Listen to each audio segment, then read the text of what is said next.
Chapter 15 The Tiger, the Brahman, and the Jackal by Flora Annie Steel. Once upon a time a tiger was caught in a trap. He tried in vain to get out through the bars, and rolled a bit with rage and grief when he failed. By chance a poor Brahman came by. "Let me out of this cage, O pious one!" cried the tiger. "Nay, my friend," replied the Brahman mildly, "you would probably eat me if I did." "Not at all," swore the tiger with many oaths. "On the contrary, I should be forever grateful, and serve you as a slave."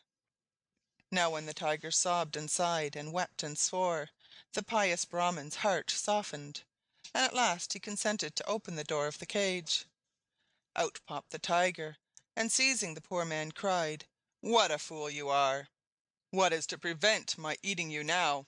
For after being cooped up so long, I am terribly hungry." In vain the Brahman pleaded for his life. The most he could gain was a promise to abide by the decision of the first three things he chose to question as to the justice of the tiger's action. So the Brahman first asked a pipal tree what it thought of the matter, but the pipal tree replied coldly, "What have you to complain about? Didn't I give shade and shelter to everyone who passes by, and don't they in return tear down my branches to feed their cattle? Don't whimper, be a man." Then the Brahman, sad at heart, went further afield till he saw a buffalo turning a well wheel, but he fared no better from it, for it answered, "You are a fool to expect gratitude. Look at me. While I gave milk they fed me on cottonseed and oil cake, but now I am dry they yoke me here and give me refuse as fodder." The Brahman, still more sad, asked the road to give him its opinion. "My dear sir," said the road, "how foolish are you to expect anything else!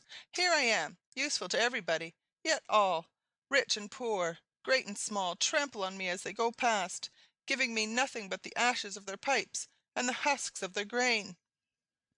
On this the Brahman turned back sorrowfully, and on the way he met a Jackal, who called out, "Why, what's the matter, Mr. Brahman? You look as miserable as a fish out of water." The Brahman told him all that had occurred. "How very confusing!" said the Jackal, when the recital was ended. "Would you mind telling me over again, for everything has got so mixed up?" The Brahman told it all over again, but the Jackal shook his head in a distracted sort of way, and still could not understand.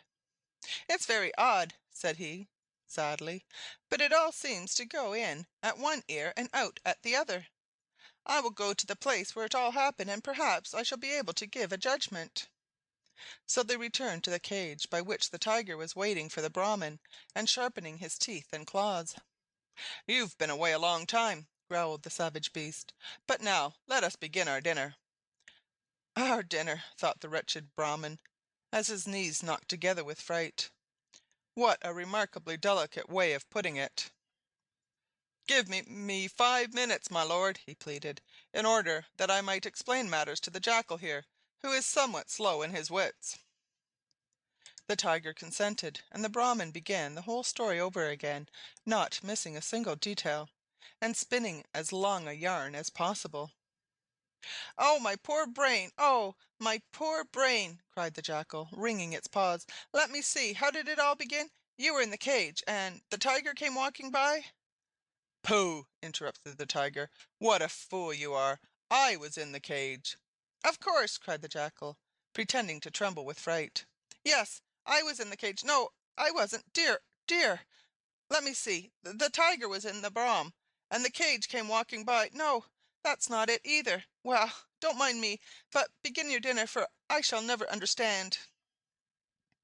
"Yes, you shall," returned the tiger in a rage at the Jackal's stupidity. "I'll make you understand. Look here. I am the tiger." "Yes, my lord." "And that is the Brahman." "Yes, my lord."